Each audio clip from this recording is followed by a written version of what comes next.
যদি ছাত্রলীগ পূর্বে করার কারণে যদি একটা মানুষ অপরাধী হয়ে থাকে, তাহলে তো আমাদের যে সকল মূল সমন্বয়কারী ভাইরা ছিলেন তাদের মাঝে সাদিস আলম ভাই, উনিও একজন একসময় ছাত্রলীগের সাথে উনি যুক্ত ছিলেন। তাহলে সাদিস আলম ভাই নিজেও অপরাধী, এবং শুধু একজন, আমি অসংখ্য মানুষকে এরকম দেখাতে পারবো। এবং বর্তমানে ছেলেটাকে এই মুহূর্তে আর অচেনার কোনো কারণ নেই।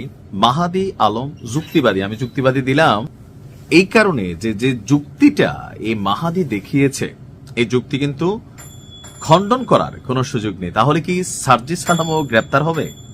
মানে সার্জিস আলম কি অপরাধী? দেখেন, এই জুলাই অভ্যুত্থানের আগে পরে অনেকেই ছাত্রলীগের থেকে আপনার এই আন্দোলনের সাথে সম্পৃক্ত হয়েছিলেন। এখন ডক্টর ইউনূস সরকারের যে অভিযান চলছে, ডেভিল হান্ট ফেজ 2 শেষ হয়ে গেছে, মানে অবশিষ্ট যারা আছে, তো এদের মধ্যে আমি বরাবরই বলছি যারা অপরাধী তাদের গ্রেপ্তার করা হোক, কিন্তু যারা নিরপরাধী কমিটিতে ছিল এই কারণে আপনি ধরে নিয়ে যাবেন, তাহলে তো এই ট্রেন্ড আগামী দিনে আবার মানে যেটা আমরা বদলাইতে চাচ্ছিলাম বা দেশ বদলাইতে চাচ্ছিল সেটা হচ্ছে না। এখন এই ছেলেকে গ্রেপ্তার কইরা গতকালকে অনেকটা বিপদে পড়ছে ডক্টর ইউনূস সরকারের এই প্রশাসন। তবে এটা একটা হাড্ডাহাড্ডি লড়াইয়ের দিকে যাচ্ছে। বৈষম্য বিরোধী ছাত্র আন্দোলন যে প্ল্যাটফর্মটা এখন এক ধরনের ঘুমাই ছিল, এই মাহাদিকে আটকের পর আমরা দেখলাম তারা আবারও সচেতনভাবে সজাগ হয়েছে। আর যেই ঘটনাটা বানিয়াচং থানা জ্বালাই দেওয়া, এসআই সন্তোষ শর্মাকে শেষ করে দেওয়া, ঘটনাগুলো তো ঘটছিল। তো ওই বক্তব্যটা ভাইরাল হওয়ার পর একটা বক্তব্য এসে দিছিল এই ছেলেটা যে ওইটা স্লিপ অফ টাং ছিল, অর্থাৎ জোশের চোটে, ঠেলার চোটে বইলা ফেলছে যে আপনারা চিনেন আমি বানিয়াচং থানা জ্বালাই দিছি, এসআই সন্তোষ শর্মাকে পড়াই দিছি, মানে নিজের জাহির করতে গিয়া চাপা মারছিল। এটা হচ্ছে তার দাবি যে ওই সময় বিভিন্ন কারণে তার মাথা গরম ছিল, এক পর্যায়ে সে ভুলবশত এই শব্দটা বলে দিয়েছে, আর এটার জন্য সে ক্ষমা প্রার্থী ছিল। তাকে যেন কোনোভাবেই হেনস্থা করা না হয়, কিন্তু দিন শেষে ডিবির অভিযানে সে আটক হয়েছে। এখন আটক হওয়ার পরপরই থানার সামনে গুটি কয়েক পোলাপাইন, সেখানে আমি দেখছি যে তারা আন্দোলন করছে, কিন্তু এরপরে আস্তে আস্তে যত রাত গড়িয়েছে ফেসবুকের মাধ্যমে এই বৈষম্য বিরোধী ছাত্র আন্দোলন হার্ড লাইনে কিন্তু সরকারকে একটা চ্যালেঞ্জ ছুড়ে দিয়েছে। রাত 9টার আগে পরে আমি দেখলাম যে বৈষম্য বিরোধী ছাত্র আন্দোলনের যে ফেসবুক প্ল্যাটফর্ম আছে সেখান থেকে তারা একটা পোস্ট দিয়েছেন।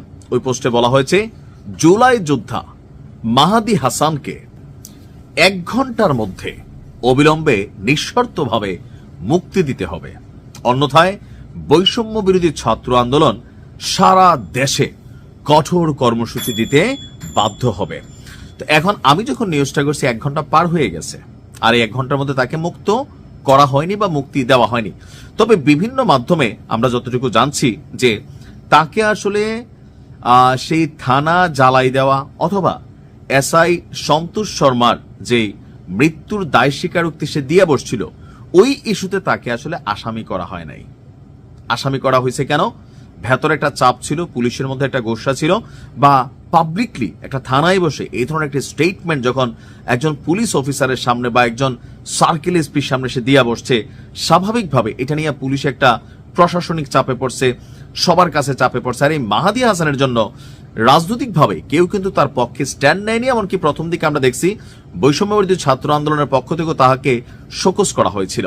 বাট রাত যত বেড়েছে পরিস্থিতির প্রেক্ষাপট বদলাচ্ছে। তবে আমি যখন এই নিউজটি করছি, বিভিন্ন জায়গা থেকে বৈষম্য বিরোধী ছাত্র আন্দোলনের ফেসবুক পেজগুলো থেকে বলা হচ্ছে যে আগামীকালকে যদি তাকে মুক্ত করা না হয় বা মুক্তি দেওয়া না হয়, তাহলে বৈষম্য বিরোধী ছাত্র আন্দোলনের নেতাকর্মীরা মাঠে নামবে। এখন প্রশ্ন হচ্ছে, তাকে গ্রেপ্তার করার পর পুলিশ আশঙ্কা করছিল হয়তো হাজার হাজার নেতাকর্মী সেখানে যাবে, যার কারণে সেনাবাহিনী মোতায়েন করা হয়েছে, কিন্তু পোলাপেন ছিল সব মিলিয়ে 15-20টা।